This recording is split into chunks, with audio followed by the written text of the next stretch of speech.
that lead people from fear to love, to encourage people to tell their own story as a way of nurturing and healing and for wholeness. Sarah Agnew, Dr. Sarah Agnew, is a storyteller, poet, and minister at Wesley Uniting Church. She has published 3 volumes of poetry, as well as liturgy, prayer, and story in books, audio albums, and other publications. Sarah was a keynote speaker for the 2020 International Gathering of the Network of Biblical Storytellers. She has brought along some books at the back, this side of the table, which you are welcome to purchase. And you can see her website, sarahagnew.com.au, and you'll see some brochures at the back. Sarah will talk to us for about an hour, then we'll break for 15 minutes for tea and coffee. Then resume with questions and discussions and finish by 10 p.m. Note that we'll be recording this session. So if you've been online, please remain muted while Sarah is speaking to avoid background noise. You can always make comments using the Zoom chat button. I'd like everyone to have Sarah here for her talk. Thank you very much. And also, just briefly, we have books here. If you're a member, you can borrow these books. At the back of the room, we have surplus books that we want to sell to you for minimal cost that will go back to our library. And we have Sarah's books that you can go, talk to Sarah about that. Thank you very much, Sarah.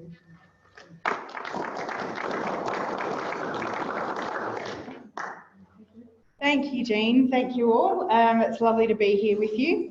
I joined you last year when Kathy Lambert was here talking about mandalas and did a workshop the day after. So it's wonderful to be back with you. And I'm delighted to have any opportunity to talk about stories and storytelling. I want to begin with your thoughts.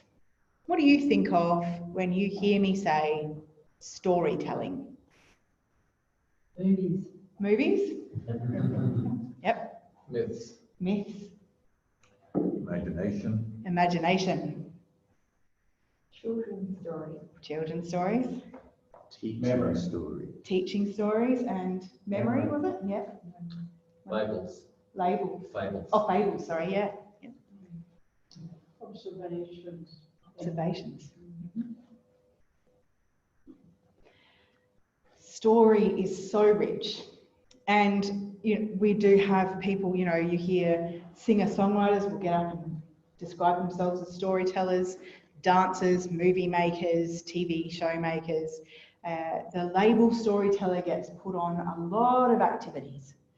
For me, one of the major ways that I engage with storytelling is as an oral storyteller. Particularly, and I'll get to this, biblical storytelling, but I do also compose my own stories and tell stories that I've picked up along the way. At some level, we know inherently the importance of story, but sometimes I think humans forget how fundamentally we are story people. It's one of the things that sets us apart from, as far as we know, from many other animals. We tell stories. Now, I lived in the UK for 3 years, and when I was there, an MP called David Davies expressed his view of storytelling as sitting around reading John and Janet books, implying, I think, because I don't actually know what John and Janet books are, that it was an activity for children. Now, certainly it is, but I actually found this description of storytelling woefully ignorant as both a fundamental feature of human identity and communication and of the craft of oral storytelling, which is, for me, a distinct performance art. Now, the UK is full of storytelling centres, they run storytelling festivals. They happen all over the UK, promoting and nurturing the craft and practice of storytelling. It's the reason I went there, because of the Scottish Storytelling Centre in Edinburgh. Beyond that, when I came across this MP's perspective on storytelling, I had only just in recent days seen an advertisement for a professor of storytelling at the University of South Wales. They have a research centre that is devoted to storytelling. The George Ewart Evans Centre's storytelling researchers, teachers and practitioners are exploring the role of storytelling and story in healing as one example. They're collaborating with health practitioners, medical practitioners and researchers. And from that collaboration in the medical world, the centre defends the centrality of story in human interaction. They describe doctor and patient having a story each to tell. They talk about understanding doctor and patient being engaged together in working through the conflict or the challenge element of a story to help the hero or the heroine, the patient, to move towards their goal of health and well-being.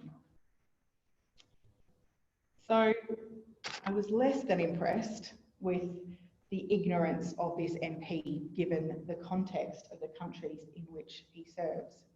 To suggest, as he did, that storytelling is for primary school children rather than university students establishes a hierarchy in which younger children are somehow less than university students. Now that's an assertion I wholeheartedly reject, but that's a discussion for another day.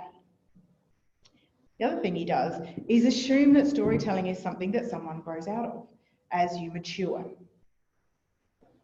I think, actually, we might find that story helps us to mature. Story helps the individual to know themselves, helps the community to understand, to observe, to shape our identity together as we evolve and grow. There's a social researcher in the US, Diana Butler Bass, who found in her research into church life that the sharing of stories, she was looking particularly at faith stories, which she called testimonies, was one of the identifiable features of communities, Christian communities, that were thriving. It's a practice that leads to health.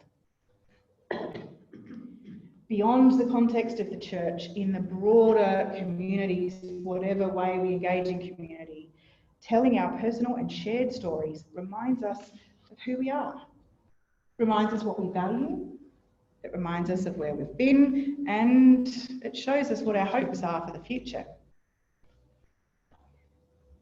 What are our rituals of war and peace commemoration, if not telling stories of courage and loss, of hope for a better future?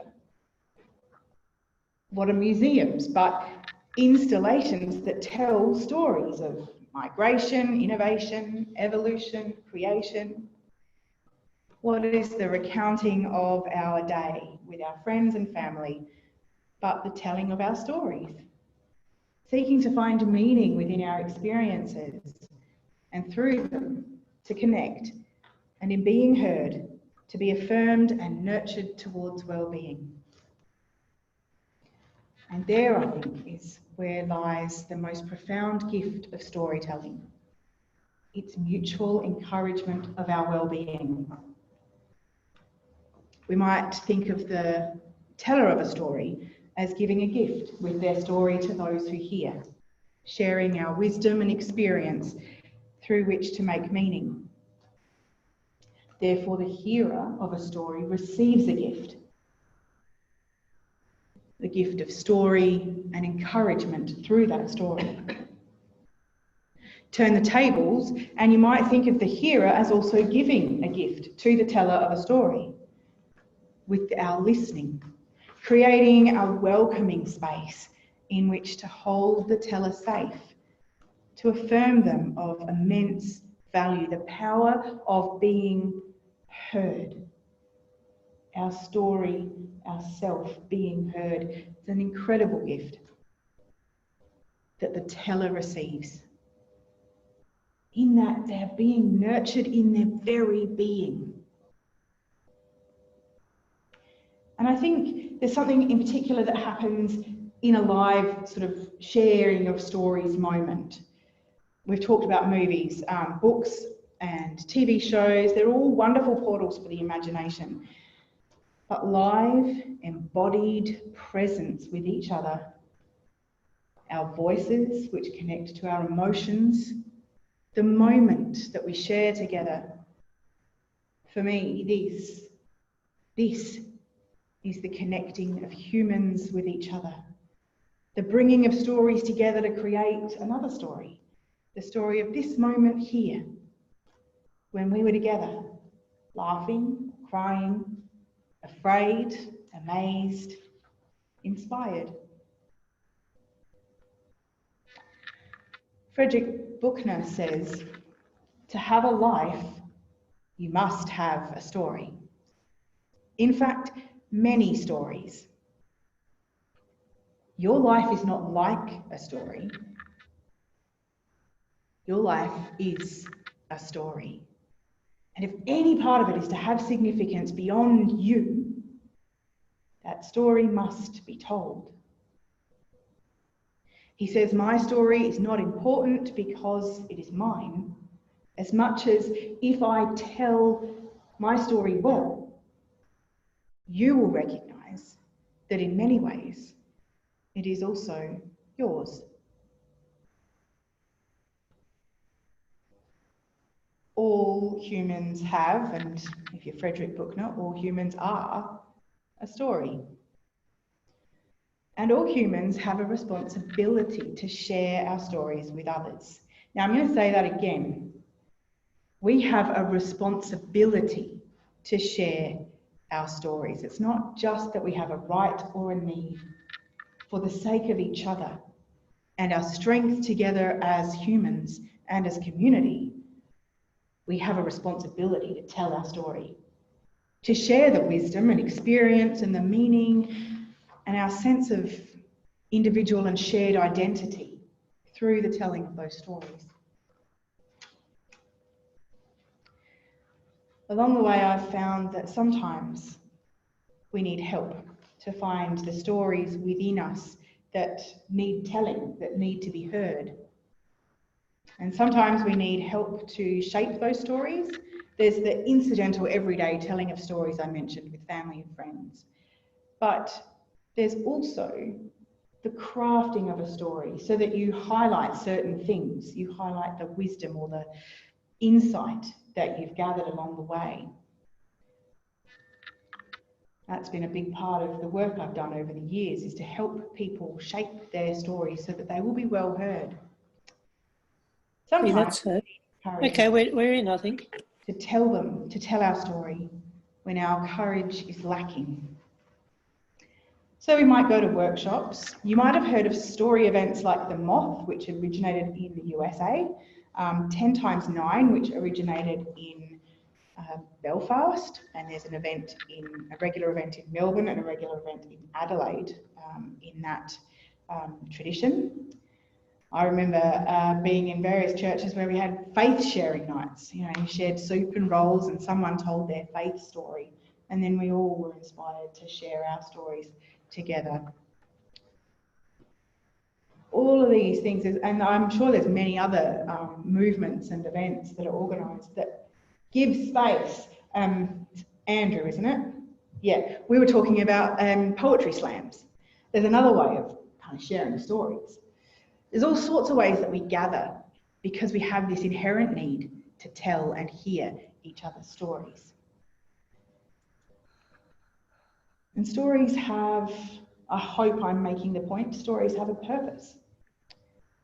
And just as each human being has potential that's waiting to be realised and fulfilled, there's potential in a story. It's waiting to be fulfilled. It's the potential to connect us to each other, perhaps connect us to the sacred, or to the deepest part of ourselves. Stories do things. I would even argue stories live. Stories heal. Stories invite discovery. They show, they tell, they teach, and stories strengthen. They strengthen the bonds between us as humans in community. This giving and receiving of stories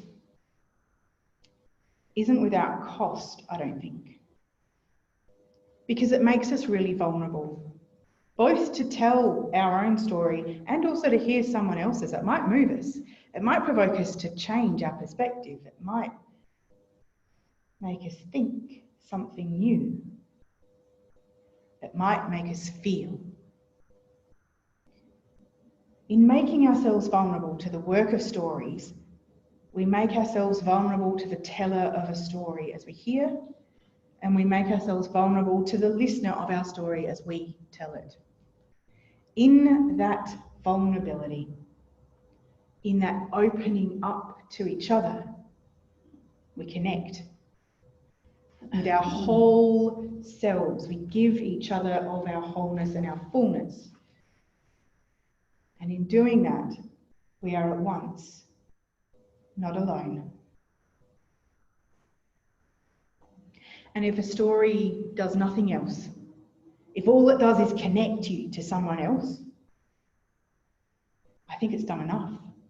Nurturing that relationship and that connection is part of our healing and moving towards wholeness as human beings, because we are not fully human except with each other. And as an aside on vulnerability, if you want to explore the importance of vulnerability for our wholeheartedness and our health as individuals and communities, Brené Brown's writing is a great place to start. I'm in the middle of reading her book, Dare to Lead, at the moment, and it is both an encouragement and a profound challenge on the question of vulnerability and courage. I'll leave that with you. Stories weave us together then, so that we become one.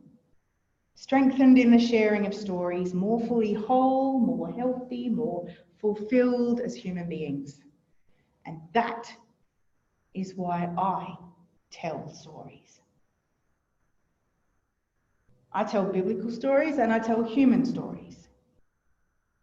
I believe in the power of story to nurture the healing and wholeness of human beings. And for me, importantly, it's what Jesus did. And his story is the story that shapes my story. So I now want to move into telling you some of the ways that storytelling plays in my life and work. And I'm going to begin with those biblical stories, the sacred story of the Christian tradition, the story of God and God's people, and the practice of biblical storytelling. So what is biblical storytelling? If you've got half a dozen biblical storytellers up here, you'd probably get half a dozen answers about what biblical storytelling is. For me, I'm part of the network of biblical storytellers, and the method that most of us would use is to take a portion of the Bible, and some people will do like 10 verses, and some people do whole books. And we internalize it in a version that's, one of the accepted versions that's around, translation that's around, or some people translate their own, translate it themselves. We internalize it, and then we stand before an audience and we tell it by heart. Other types of biblical storytelling include, another thing I do is to imagine into the gaps of the Bible, the stories that are not told, and tell those stories, either in writing or, again, oral storytelling. There's another movement called godly play, which uses props and is focused on inviting, particularly children, but it works for children of all ages, to wonder and to ask questions of the story and therefore find ourselves in the story. But the particular type of biblical storytelling that I mostly practice was actually really integral in my story of becoming a minister. So I'd been out of the church for a while, and then I came back into the church to do some creative things, and one of those things was to run a jazz cafe church. Now, I know I was in the 90s, 2000s, it was the 2000s. Wasn't particularly new. Pretty sure in the 70s there were plenty of jazz cafe type churches. But it was new to us. And the basic structure was we would hear a story, whether it was projecting the video of a Richard Dawkins conversation to provoke conversation, or most often me reading aloud dramatically or telling a biblical story. So I kind of just fell into this way of telling stories. And then as the jazz would play, we would talk deeply and sometimes do creative stuff to respond to the story. Partway through the life of that jazz cafe church, I started a year of discernment, because all of my ideas about what I was going to do with my life had so far come to, well, not much. And I thought it might be time to listen to God, was an idea. And I was not prepared for where that was going to take me, I have to tell you. One of the things that you do in this year of discernment is you work with a mentor and you take some courses at the theological college. My mentor listened to me talk with some frustration about, I'm a musician and I'm quite empathetic and I'm quite a performer and I like languages and I'm a bit of a scholar and they're pulling me in all different directions. What am I doing? And he said, do you know what I hear? I hear something like the stories of the ancient Celtic bards and druids who wandered around between communities and told the people's stories. He had no idea where that seed was going to take me.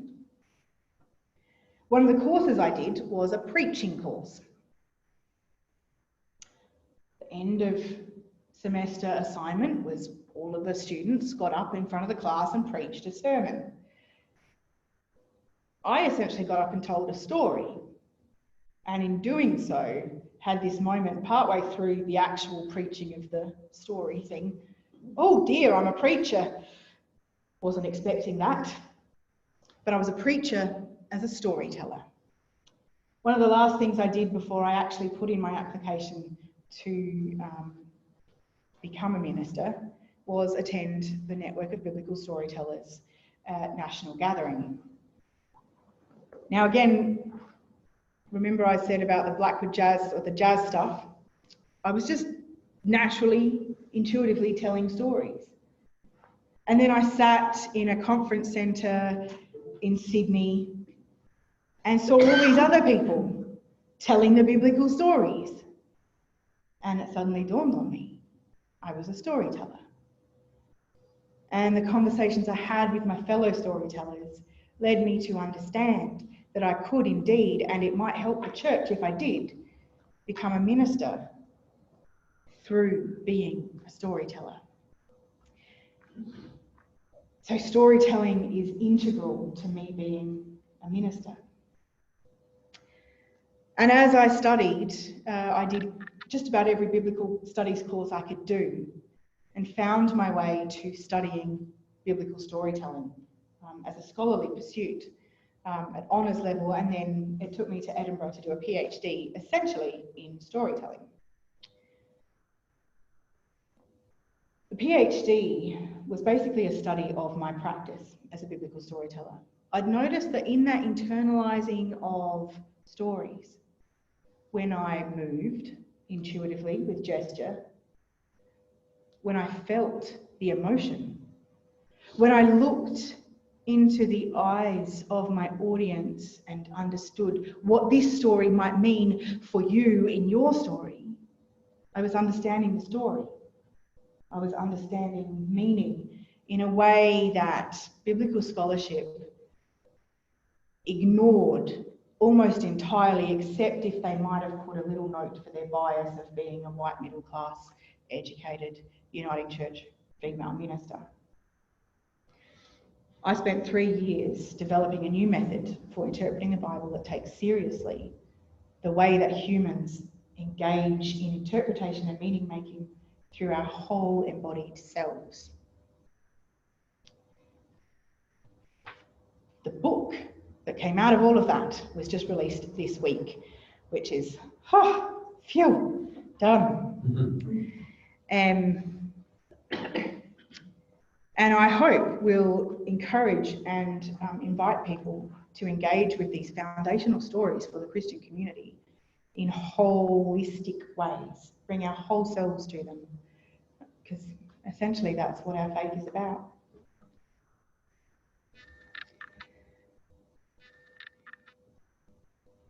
Over the past decade or so, I've also been composing and performing my own stories. For a while there, I was a bit of a magpie, and without even setting out to do it, I was collecting a whole lot of stories, stories of people who were butting up against each other on faith lines. So there was the story of Raoul Wallenberg, who in World War II was a Swedish diplomat sent to Hungary. To that point, a reasonably apathetic human being, but he gathered people around him, not being a Jew himself, but deeply moved by the injustice of these people being oppressed by the Nazi regime. He gathered a whole group of people around him, and they saved together 65,000 Jews in Budapest before he disappeared and was never heard from again. I told the story of Elizabeth Munsdorp, who was an Anabaptist in Holland, was on the wrong side of things, and the Christians who were in power oppressed them and executed them. She wrote a letter to her daughter in prison after her husband had already been executed, essentially just simply for being an Anabaptist. And she wrote a letter to her daughter that deeply expresses her commitment to their understanding of who God is and how they are to live. Once her daughter was born and weaned, she too was executed. I have a range of stories in this series that I called Inhumanity. Someone once said to me, it's only humans who can behave inhumanely. Other animals don't do it. So they're the stories of profound inhumanity and equally profound and beautiful humanity. I have a series of stories and poems in response to Shakespeare, who is my favourite storyteller, called In His House, and I recorded those as an audio album. And some of the stories from In His House cross over with Inhumanity. So I told the story of, and I won't tell it tonight because it's at least 15 minutes long, depending on how much I embellish it, but it's the story of two Elizabethan poets, Kit and Will. Can anyone guess who Kit and Will might be? Christopher Marlowe and William Shakespeare. I imagine into the gaps of William Shakespeare's life and imagine he and Kit going off to France to spy on Catholic defectors for the crown. And I finish it with a line from The Merchant of Venice.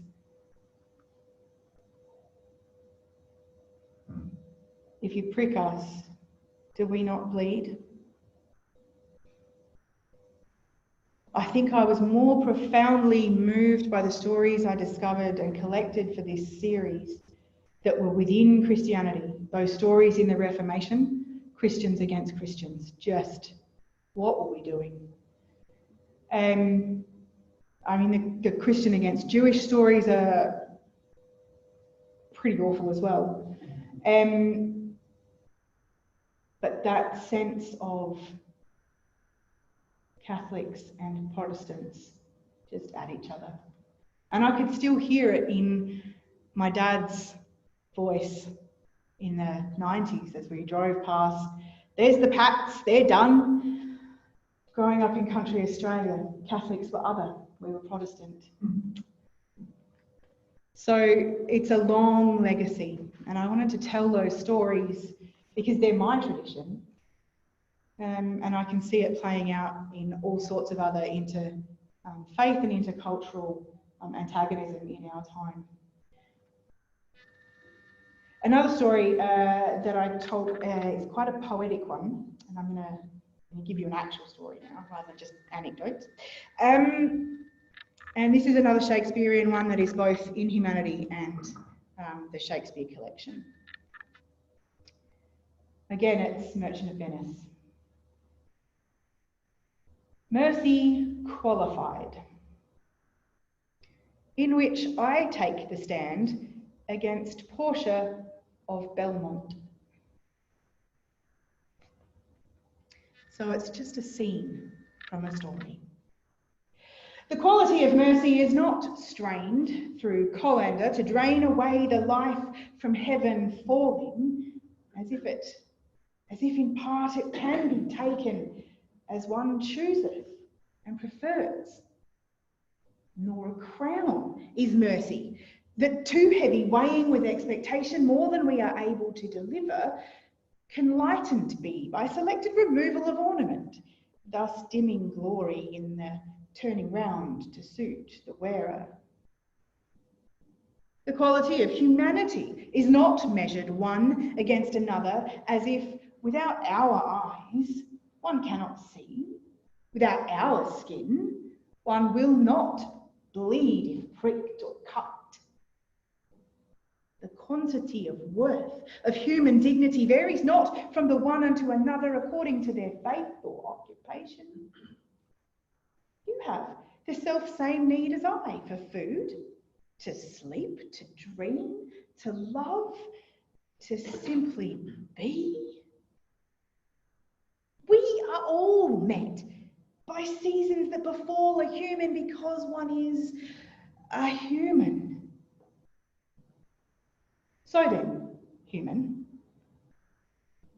given mercy with which to temper justice, which gift comes verily from within the sacred heart, why to the Jew before you who seeks justice, which path leads none of us to freedom, so you say, do you proclaim the virtue of God's mercy, a prayer we offer, hope we yearn for all who human are? Why thus pronounce, if then your deeds no mercy render, nor even justice without mitigation, to this Jew who on your mercy by Christian power has fallen? By you is Christian charity forsaken, for that power more alluring than the jewels of mercy by your speeches so prettily admired. What think you will show of Christian kindness, love, and mercy when fortune is restored, but the faith of the vanquished must be denied? Take you so easily the knife of vengeance, cut you now so readily when flow of blood you sought so recently to stop? No human, but power is the enemy before you. Nay, it is even found to be within. No faith or foreigner or even businessman whose work you find distasteful is your enemy. Learned scholar, pretending so to be, mercy do you call upon, yet mercy have you executed not, Yourself its executioner instead become. We all may do well to watch the rain that falleth, blessing they that welcome it as well as they that see it not. Remember we, that we can never catch the rain in strainers, holy as they are, but must, in vessels surer, take the gift for all it does possess, and pour it generously in blessing all, who worthy of blessing are. So I will let you go in freedom, pretended learned scholar, and send you back into Bassanio's arms impassioned. And will you spare a thought for Shylock, the vanquished villain so he seemed, that your victim hath become? Or will you leave that up to me? What sentence to pronounce at close of this, your trial? Why, one of yours, of course. And may we do better in the living of its truth. The quality of mercy is not strained. It falleth like the rain in blessing, pouring blessing, loving kindness as we drink it. And even more, as we ourselves flow full of mercy, fully human.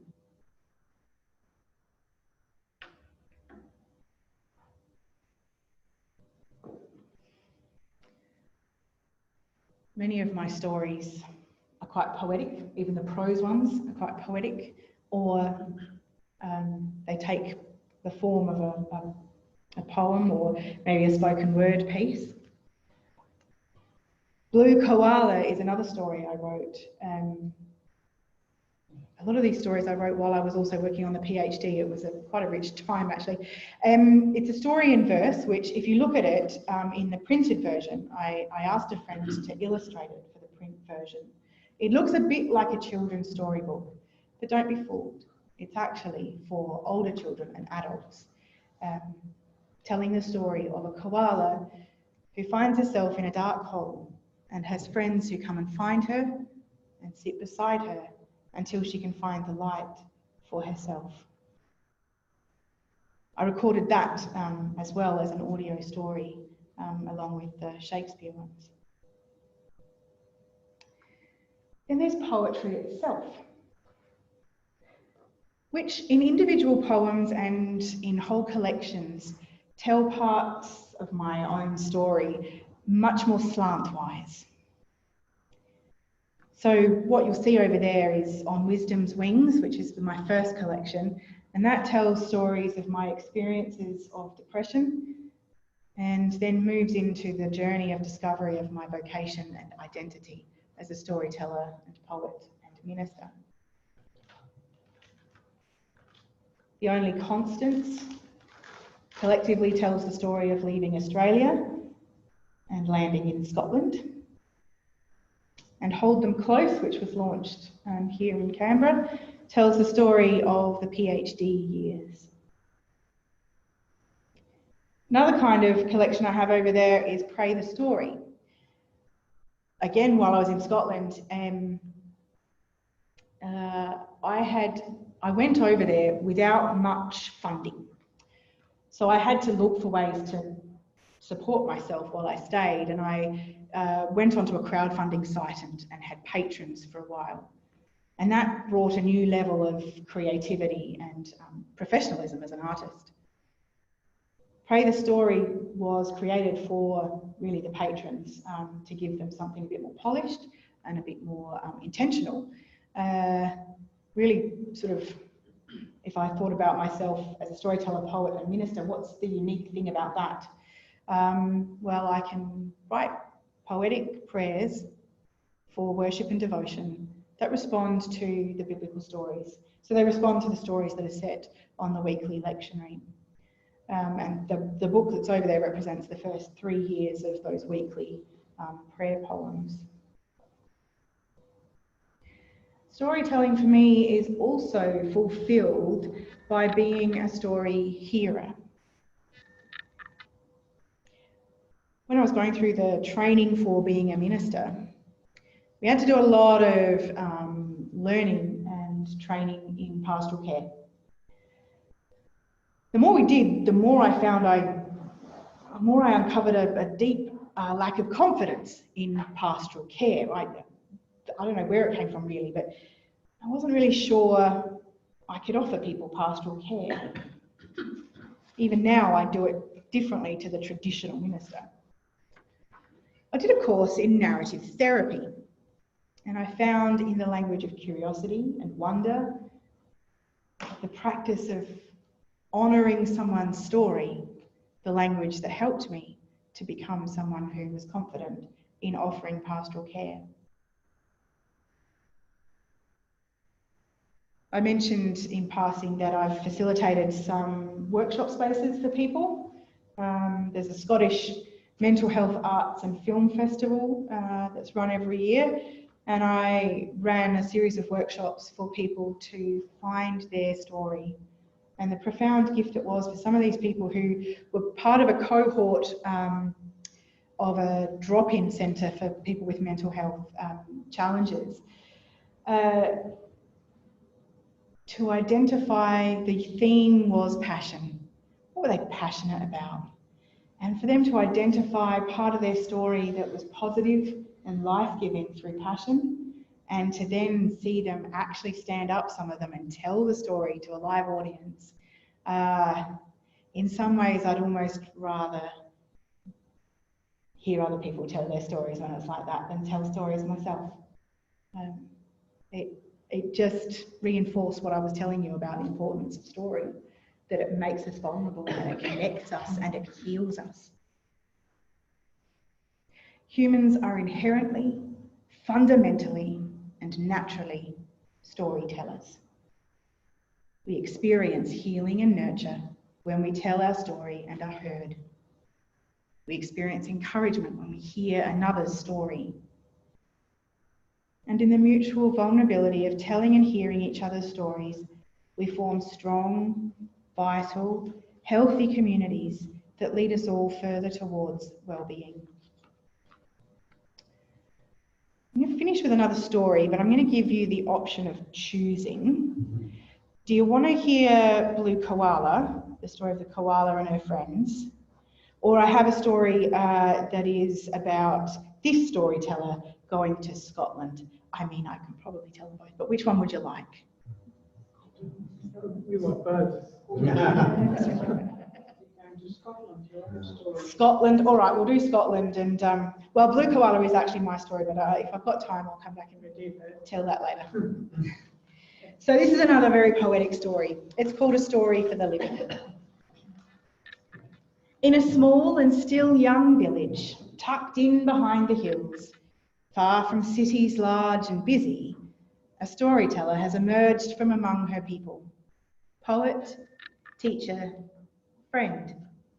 She serves the village faithfully, with tales of times long past and stories new. Poems too, for moments here and now. For some time now, the storyteller has dreamed.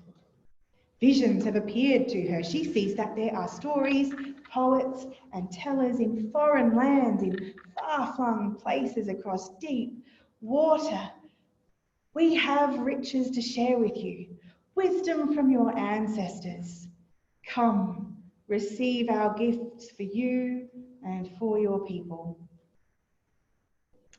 Oh, our storyteller yearns to go to them and to discover and to wander the small and distant island from which they came, her people and their stories, so many generations past.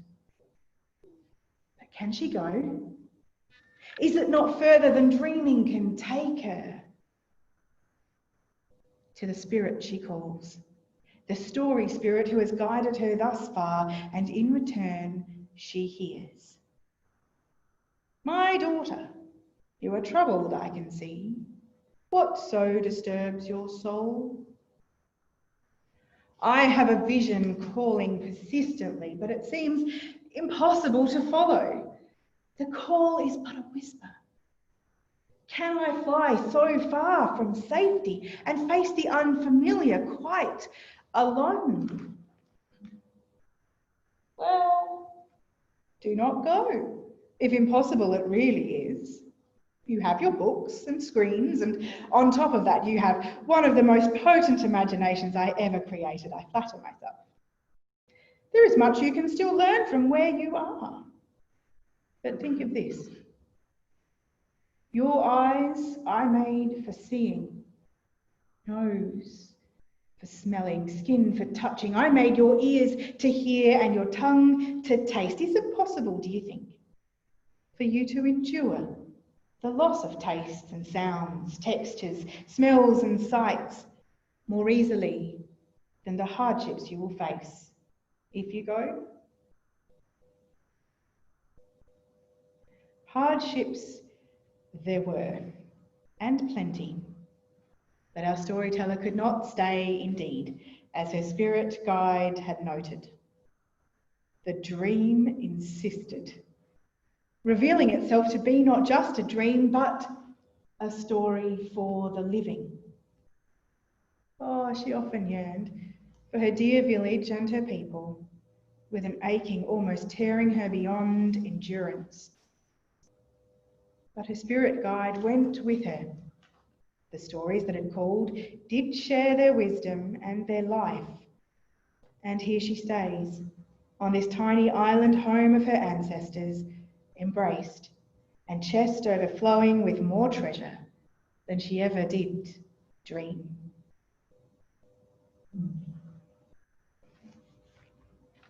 Thank you.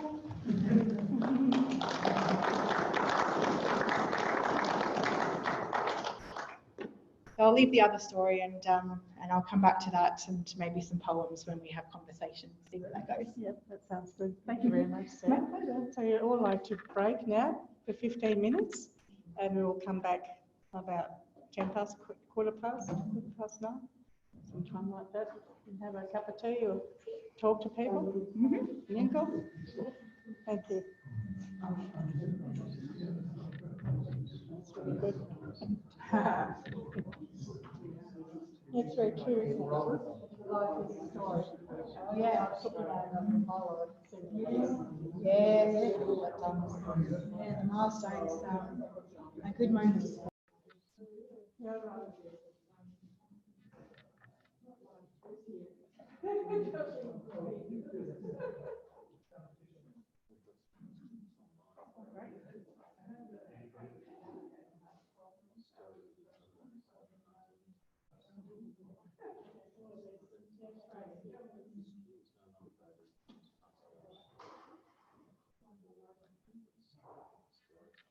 I'd really like to come and sit back and cool down after a lovely gathering.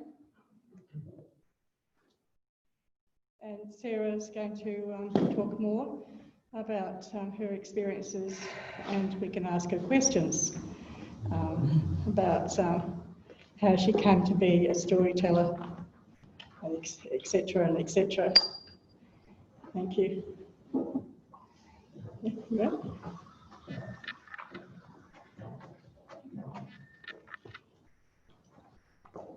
So I really want to open it up to your questions, and it was noted that I did not once mention Jung. Sorry, or you're welcome.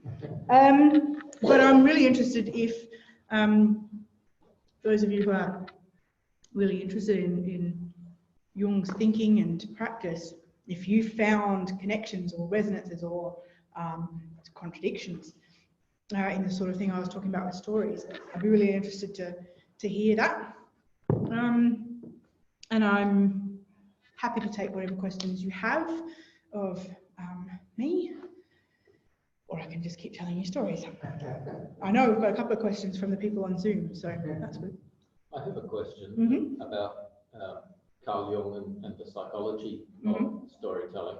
One of the things that came through in your description of the healing power of stories was the therapeutic function, and one of the key themes for Carl Jung, of course, is the archetypes of the collective unconscious, and one of the things about the archetypes is that they bubble up into consciousness as a way of, as a response to repression. And so I'm just wondering about your thoughts, Sarah, about how stories bring into consciousness things that in ordinary life we prefer to keep hidden, and how that revelation of the concealed is a really important part of the meaning of stories. Yeah.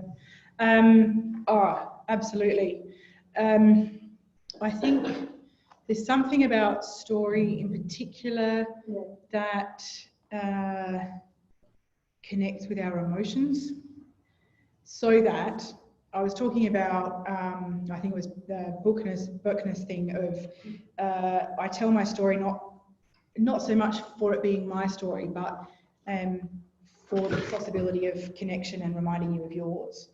And I think part of the way that we do that and are reminded of our own story is the emotion. When I studied poetry and creative writing at university, they told us again and again about not being afraid of being specific, particularly in poetry.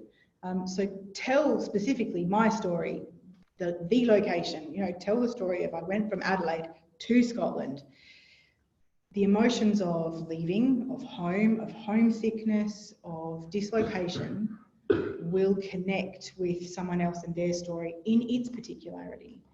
But we meet in the emotion and it'll evoke something. So I think there's something about the emotion that story connects with and our wholeness. There's also something open about stories. When I studied narrative therapy for a bit, the curiosity and the wonder and the openness and that constant possibility of the story opening up to other stories and to depth. So there's something about that as well that is in the nature of story, to open. So I think that's part of why it does that, why it catches us off guard, why it pulls stories out of us that we've forgotten, repressed, lost in some ways. And there's a power in that, and a power that can at times, I think, overpower us. So stories can certainly be a bit dangerous or threatening or unsettling, and it's worth taking care, I think, when we tell stories. Or I wrote recently on my blog, I will stop rambling after this. I wrote recently on my blog about, in an article about, it was Suicide Awareness Month last month. And I was remembering when I had gone to see, can't even remember the name of the movie, it was Lady Gaga's big movie a couple of years ago. I was fairly new here in Canberra, and I went to see it with new friends who I didn't know, and they didn't know my story, which includes a year of being quite profoundly suicidal. And I didn't know that there was suicide in the story, and it undid me, and it had the power to undo me. And I think that comes to mind when I hear you say, about that power of story to pull out of us the stories we don't want told, or they're too frightening or big or whatever to give time to a lot of the time. And the thing that I had come to, like the place I had come to with my own story, with that story, I understood it enough that when it surprised me, I could give it the space it needed and give myself the space I needed. So it's important when we are surprised for the first time with a story we've long forgotten, to actually understand it and be prepared for the next time it's going to surprise us, I think. Yeah. Yeah. When you say that, Yeah. I think really very true. The fact that the story and the listener and the teller of the story are in an interaction. In 1984, I went to India with my colleague Agnew to do research on a linguistic problem in the dialect of Hindi. And we found that no one wanted to speak that dialect because they considered it the dialect of uneducated people. People might use it in their families, but they wouldn't use it with an outsider. So nobody would would talk to us. They always want to talk standard Hindi. And so we decided, well, if we want to do this, we have to get people to talk. And they have to speak in their dialect. And they're not going to do that. What can we do? And we decided we'll ask them to tell stories. And that was very successful. Yeah. And in fact, it was so successful that we abandoned the linguistic research and became a research on collecting stories.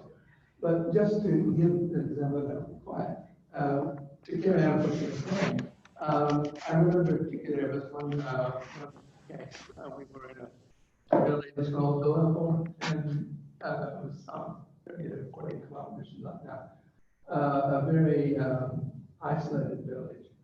And we said, would anyone like to tell a story? And there was actually a storyteller there. And he was very well known among the village people. They said, oh, so-and-so, Ram Chaudhary, he can tell you a story. And we said, good. So we went and we said, would you tell us a story? And he said, no, because it's still light. Because to tell a story, it's going to be dark. And I was interested later on to find out that Irish storytellers also evidently always told their stories at night. Because it should be dark when, the darkness closes in and brings the people together. And finally we persuaded him because we had to get away before it was very late in the afternoon because we were riding a motorcycle and the roads are so bad that we don't want to be out in the dark. So we finally managed to persuade him to please tell us a story, even though it wasn't dark, and he did. And the fascinating thing was that he was truly gifted. He could gather people. They didn't have to come and sit and listen. It was just him and us, and we were recording, of course, and that's a bit off-putting too. But, people would come and they'd sit down, and there were all kinds of people. There were old men, there were women of all ages, there were children, very, noisy and moving around. There were also young men who were very rowdy. But all these people, in the story he told, and eventually we published that story, in the story he told, he had all of those people held, and they would respond to him. So he told the story, and they'd say, huh? Just in that kind of, not a real word, but a kind of, and it created that bond. But the fascinating thing was, the kind of what you were saying, the fascinating thing was that he was able, like a 50s film, the 50s, or maybe, 50s, 40s, 50s, when films were heavily censored, you had to make allusions to forbidden topics. He did that. So that those children could listen and they heard a story that was for children. Yeah. The young men, they just did sex, They heard a story, there were all kinds of sexual allusions that he made, which other people, the children couldn't understand, but the adults did. It was fascinating. Yeah. Anyway. Yeah. You see that in a lot of like animated kids films. There's layers on there, allusions. Toy Story. Yep. Yeah. And I think that's such a wonderful thing about story, that it meets us where we are very often. Yeah. Thank you. That's wonderful. It's just a little incident I can remember once. I was doing a tour of the Catherine Gorge, and we had a young Aboriginal man who was the guide for the tour, and quite an ancient structure, the gorge, very, very deep, And this young man, he was a graduate in biology, but he told the story of how the gorge was formed. And it was about how the rainbow serpent came and it had to travel down a certain distance, and it got to a place and it stayed for a while. And that's why the gorge was very deep there, and then it moved on. Then he told the story again about, from a geological point of view, how you know the Earth was actually formed. To him, both stories were real. So this is the reality of the story. The story is real. Yeah, absolutely. Yeah. And there's something about there's lots of things, but something about the story world that's created, particularly when you've got a live storyteller and they take you there, they transport you. And then there's a storyteller I encountered once, Megan McKenna, who before she tells a story, she always says this: some stories are true. Some stories actually, how does it go? All stories are true. Some stories actually happened, and now this one's going to happen to you. And there's something about the truth that we find in storytelling that isn't truth with a capital T. It's, again, it's the story meets us where we are and invites us, it opens up, invites us to find truth, and it does allow for multiple truths, multiple stories to sit alongside one another and actually speak to one another, so that the scientific and the dreaming stories can sit side by side and there's a conversation between them, and both are true, and both happen to those who hear them, which is, I think, one of the gifts of story. Now we've got about 8 people joining us on the Zoom, which is great. We're recording your talk, so it'll be up on the Jung Society website. Sure.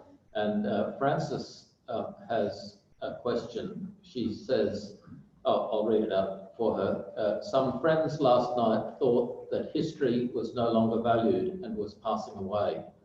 We had to look forwards, not backwards. Do you think storytelling about the past is still important? Yes. I'll say some more. And there are nuances to that.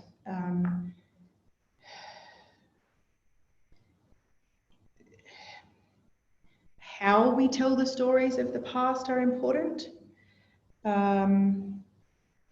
Who tells the stories of the past is important. What our purpose is in telling the story of the past is important. If we're telling the story of the past to kind of hanker after the past and stay there, or try and return to those idyllic times when I was younger, it was all perfect. That's not going to be a helpful way of telling the stories of our past. But I think it's important to tell the stories of where we've come from. Anyone who's been involved in genealogy or those ancestry.com type things, the stories of those who went before us tell us something about who we are now and who we might become. So yes, it's important. We were talking about the stories over supper, the stories of Australia and Indigenous stories. And I've been really interested to hear Indigenous leaders in the last sort of 12 months or so that I've been listening say something to the rest of Australia, that the stories of Indigenous Australia are our stories. And until we claim them and honour them as our collective stories, we're going to have trouble moving forward. So there's something about understanding where we've come from and understanding where this land and its people have come from. That will help us move forward. So yes, telling the stories of the past is absolutely vital. And yes, I think it needs care and sensitivity. Who tells it, how we tell it, and why we tell it.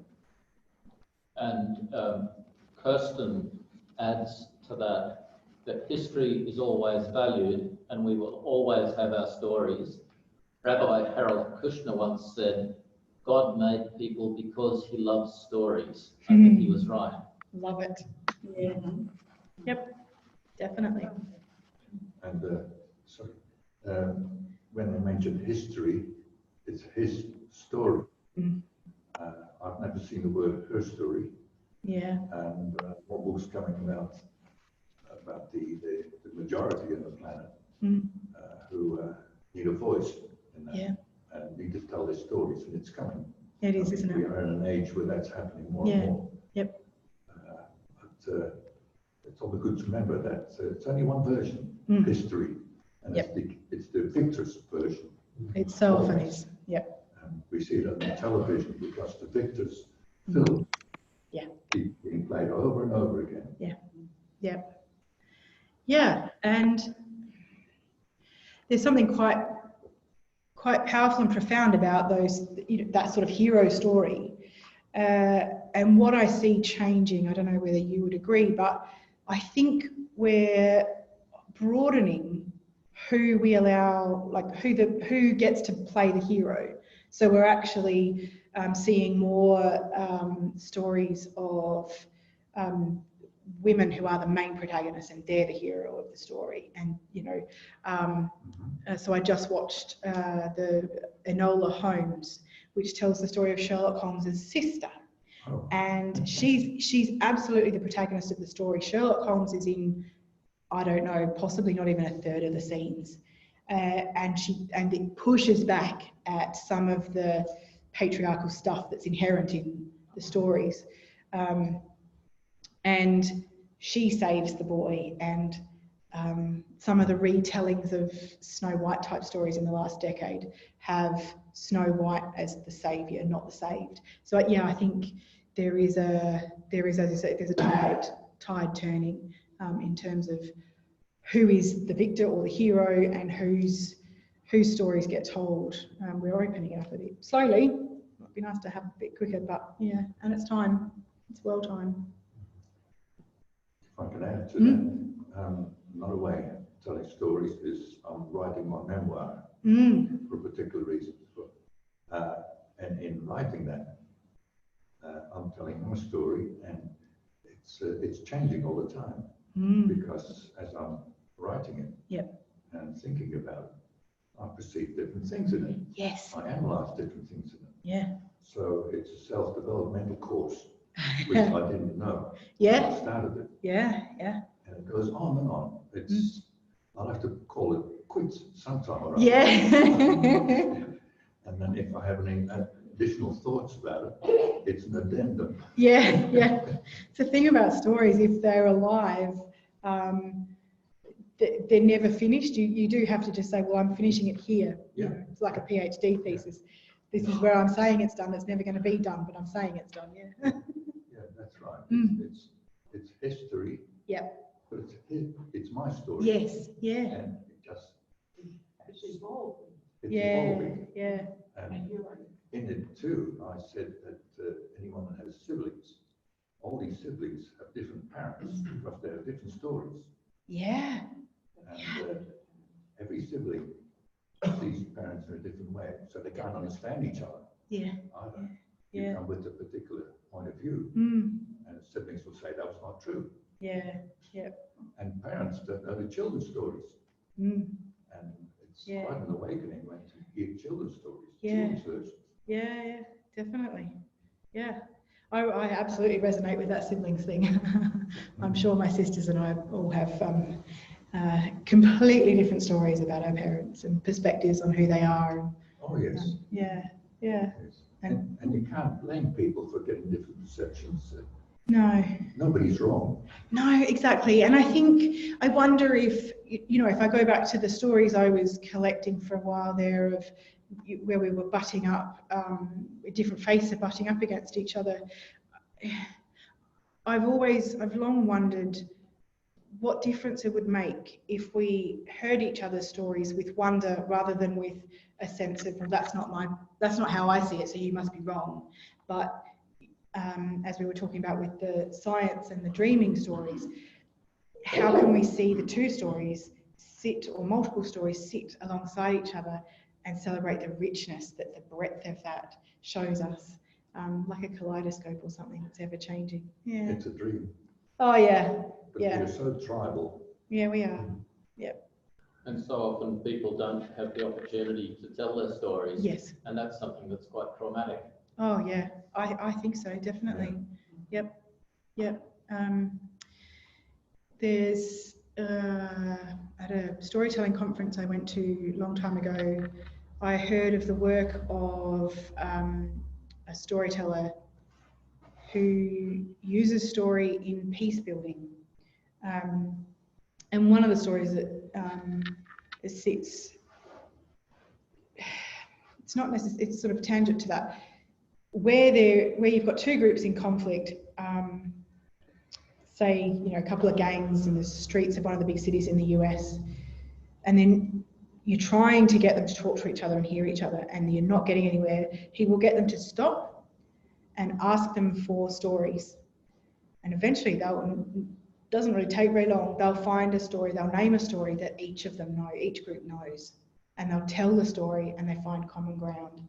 And there's a trauma that happens when we ignore that too, I think, you know, our collective and our shared stories. And we can start to heal from some of that when, you know, the oppressed, when their stories are told, when opposing groups hear each other and find common ground in a story. It really, it's incredibly powerful. Yeah. Yeah. It's a good strategy, yeah. Mm. And that's where the story of Jesus Christ is such a powerful one, because about somebody who's the most important person in the world, but who is crucified and treated as nothing. It's a very powerful story. It is, yeah, yeah. And there's the power of hearing a story that comes from a shared tradition, or you know, like fairy tales or folk tales or biblical stories or whatever, that help us to find ourselves or find inspiration, courage, solidarity with a character in it. Again, it helps us understand and find healing and move forward. Yeah, really hopeful. Yeah, it's interesting that, like the story of Jesus, that it's not just one story either. Yeah. And for example, the book of Judas, we're told that Judas was unwilling to be the betrayer. You know, there's a variety of stories. And one should never, I think, close oneself on. Yeah. Yep. And there's absolutely a reason that the stories of Jesus were like what we have in the canon is the stories, rather than the sayings collections or whatever, because they open us up and they do something in particular. Yeah. Yep. I think some stories are just too painful, you know, to kind of spend the time. Yep. There's too much trauma. And oh yeah, definitely. So with the network of biblical storytellers that I'm part of, there's a scholars seminar attached to that, which some of the professional storytellers and people working in the field that I was working in, biblical performance criticism, get together and do some work. Last year, I wasn't with them, but they were telling the book of Hosea, which Hosea is a prophet who, the story goes, he is commanded by God to marry a prostitute, and there is an awful lot of violence, abuse, really violent language, using a metaphor of prostitute for Israel, the nation. And my colleagues were just talking about it again recently in a Zoom chat, and they're still traumatised by telling it, and have come to the conclusion that that's not a story we can tell. Because whatever it was doing at the time, it's now no longer doing. It's now actually going to cause trauma. It's too hard to hear. And that's a huge challenge when it's a story that's in a canon. And it's something to be really sensitive about when it's our own personal story. You know, to tell it, let it be, and then let it go. to not rehash the stories that are just going to cause us trauma and further pain in the retelling. I think it's really important to recognise that and honour it, definitely. Thank you for reminding us of that. Yeah. I was privileged some years ago to do a rather series of religious education in Red Hill Primary School. It was just half an hour a day for a week. I did 5 sessions for grade 4, what's that, 9-year-olds. And I did it with some trepidation because my life at that time was teaching IT to, well, let's not talk about IT people, but anyway, adults. And in a classroom situation with about 24 or so kids in it. And we had some minimal materials, pictures and so forth. And we're doing the book of Genesis, you know, the beginning of and the 7 days and Western and so forth. And I did a little bit of an introduction. One of the kids sort of said, my mother says that you're going to brainwash us as well. And I had a chuckle. I said, yeah, well, that's an interesting idea. You know, I'll tell you what, on Friday, towards the end, we'll have a think back as to what the wedding's been like. And you can let me know if you've been brainwashed by these strange stories and things in the book of Genesis. And we talked about the darkness, you know, and then there was the firmament and the soil and the animals, the plants and then the animals. Same sequence, of course, of what paleontologists talk about today. But the question of the 7 days was a bit dodgy. And I said to them, you know, now this is a story devised by people at the time. When do you think that this is the word of God, our Creator, or is it people trying to explain the inexplicable, etc.? You know, where do you think this was 4,000 years ago, or 4,000 million years ago, whatever? That's okay. All these things are okay. Let's just think of it as a story.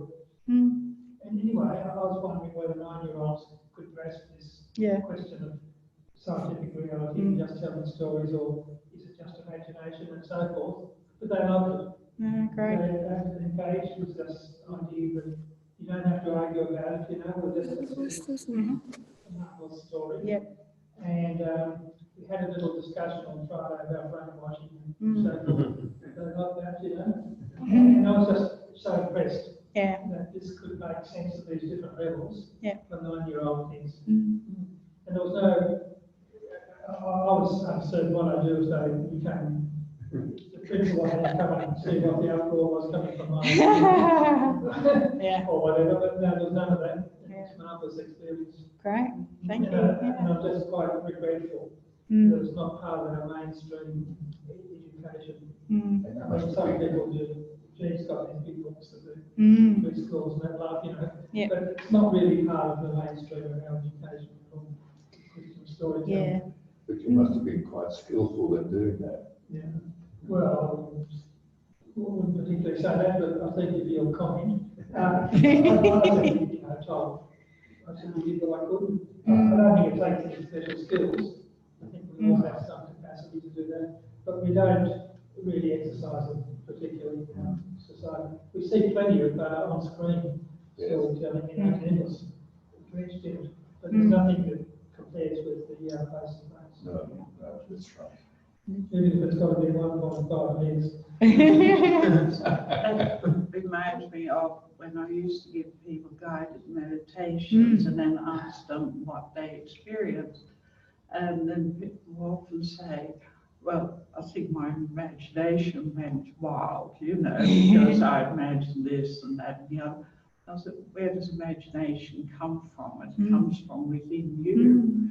So whatever it is, has a message for you because it comes from within in yourself. So it's interesting the different, how to find a borderline between imagination and reality, because a lot of things that we believe are real to us can be changed into a different perspective, and then what you believed was real earlier is just it's fictional. So I find that borderline changes. Yeah, I think it does. Yeah. And nothing is truth, really. You know, that's what I've concluded. It's only a perspective. Yeah. There's also something about what have we done with language, you know, so that what perhaps we meant by, oh, this is true, we might now sort of talk about, well, that resonates deeply for me, or that holds meaning for me, you know, because truth has come to carry baggage or something. Yeah, really interesting. Yeah, but there's something really, I think in our conversation we've had, we've touched on it sort of in various ways. The nature of story as both, you know, I really in when I was talking earlier was really focusing on the healing nature of story. The flip side that we're remembering in our conversations is the potential for harm or for danger, the need to be careful with stories, the need to,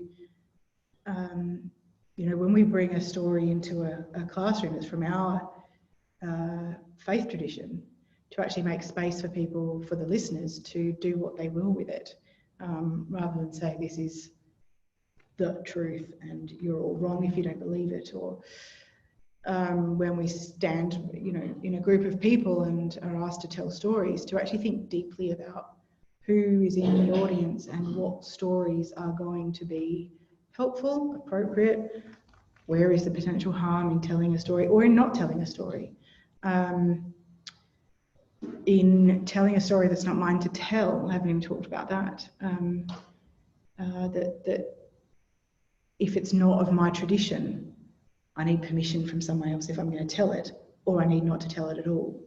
There's a care we need to take with our stories and with each other's stories as we hear them, because again, it's a vulnerable thing to tell a story. It might evoke something in someone they're not expecting. It might connect us deeply, and that's a bit frightening sometimes. Do you want to hear the story of the koala? No. I was just going to say, before we do that, my father was in the war, in the Second World War with the Japanese, and he came home from that in another terrible state.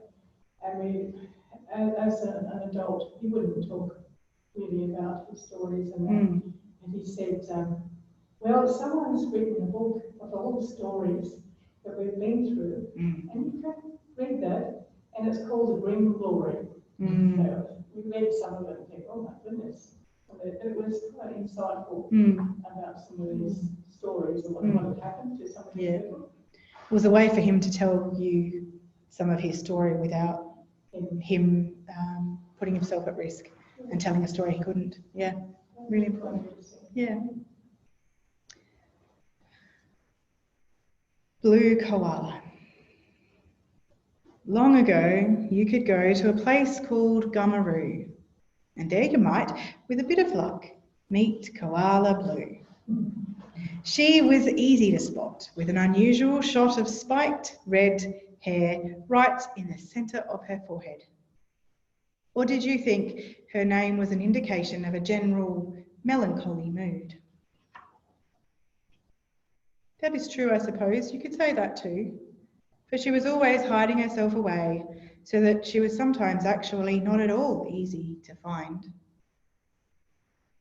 She sought space to think and time to dream among the eucalypts of Gummeroo. In branches high or hollows low, she followed the clouds with her curious gaze, doodled in dirt, soaked up the sun, or closed her eyes to become a dolphin in the sea or a bird in flight. Koala Blue, where are you? Her friends would call when they wanted to play. Kangaroo and cockatoo, wombat and goanna would search for Blue and her red spiked hair, and she was grateful for their call, though to go calling herself for something Blue would hardly ever do. Kangaroo took Koala Blue far, far away, bounding over wide brown fields with his friend, a ball of quivering grey, clung to his golden shoulders. Then they would laze in dappled light beside a creek or a dam, turning for home reluctantly as sun made way for moon.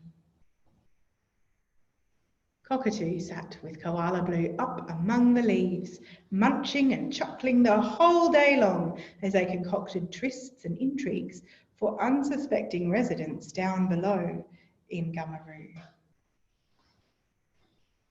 Koala Blue and Wombat spent silent hours together, sheltered in the scrub of Gummeroo, happy to be close to one another and to be left alone, to ponder, think, or dream. Goanna had put a stop to nasty jokes about Blue's bright red hair in the schoolyard. Then she came up with a special name to celebrate that unique, unusual feature. Koala Blue is known as Ruthie to her mother. Koala Blue, where are you? Goanna came searching for her friend one day. But for once, that bright red hair was nowhere to be found, though Goanna did use her nose more than her eyes. Emu came as Goanna turned for home somewhat disappointed. Though Emu was no Blue, she would do, and Blue was soon forgotten.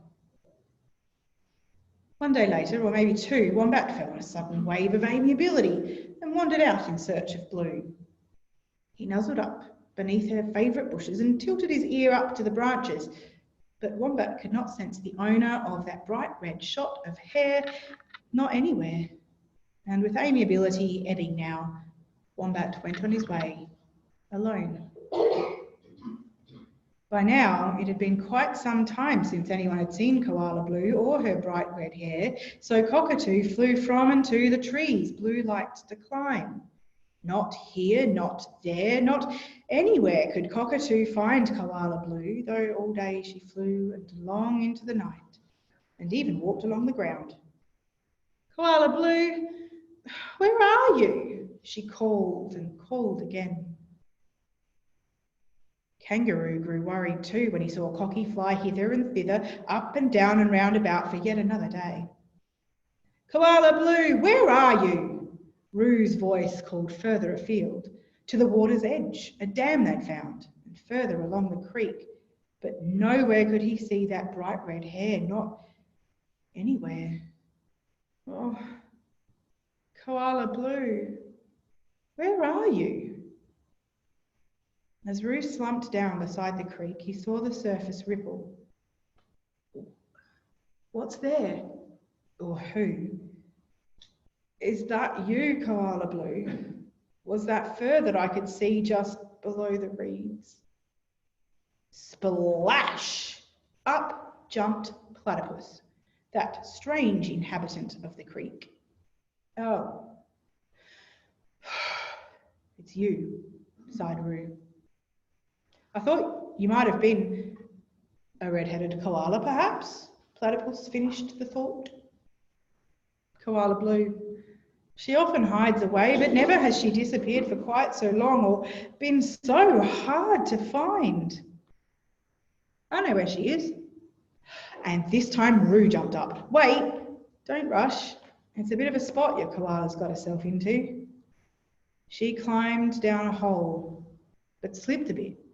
Oh, a lot, to be fair, and now seems not to want to climb back out of the dark. Kangaroo heard and paused and pondered. A gentle approach we might need, and I think I know who to ask.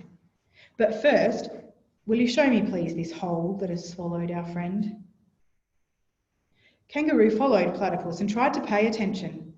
He had not been so far this way before. Round a bend, the creek became a river as the land fell away. There's a ledge down there, a kind of cave which I can see from under the water. Koala Blue is safe for now. She's made no move up and out, but neither has she jumped into the river. But if she wants to get out of there, tree roots might help her climb. I swim this way several times a day, call up to her in a cave. I think she hears, might even see, but she doesn't say a word. Can you stay here, near to her, while I go and search for help? I don't want to leave her alone. Of course. Though she doesn't speak, I quite enjoy having a visitor in my creek. Kangaroo leapt for Gummeroo as fast as he could go, and still, away out of town, he began to shout, "Wombat! Wombat!" "Oh, Cockatoo, I found Koala Blue. No time for details. We need the gentle Wombat to coax her into the light." Without a word, off she flew, that Cockatoo, to seek out gentle Wombat, while Kangaroo lay down and caught his breath. "Here I am. What's all the fuss?" At the sound of his name, Wombat came shuffling out of the scrub. "Wombat, Wombat, we need you now to help Koala Blue." "Koala Blue? I've missed her too. Though I did not know she was in strife. Of course I will help. Show me the way. If she's in a hole, I know how to dig." Wombat went with Cockatoo, found Kangaroo, who showed them the way to go. They saw Goanna and shouted out to come along, but Goanna stayed. If she did hear, she did not understand. It took some time. They came and went, the three old friends and one new, over days and into weeks. They found they could not go into the hole with her. It was not safe, but they could wait and let Blue hear their voices as she began to move. Cockatoo could fly above and a little way towards her. Platypus popped his head above the surface down below her. Wombat dug a shallow hole and crouched beside the opening. Kangaroo would lie down too, but sometimes fear and waiting sent him bounding up and down the river. At last, she came, with growing joy, towards the world again. Her friends all cheered her on and cried a little too, for they had seen the scrapes and courage of the climb. There was no party, no feast or fanfare, but instead a slow walk home together, once Blue was on the surface. They were all relieved and much delighted, Kangaroo and Cockatoo, Platypus and Wombat, to once more have her near and in the light, their dear beloved red-haired friend, their Koala Blue.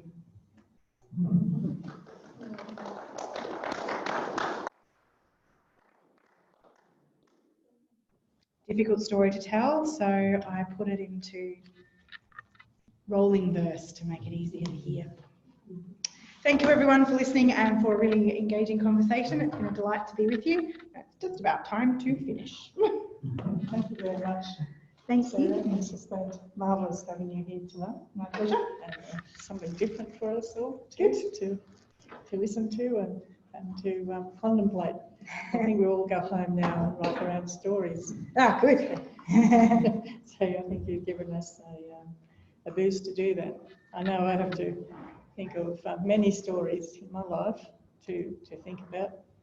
So you've given me the impetus to start doing that.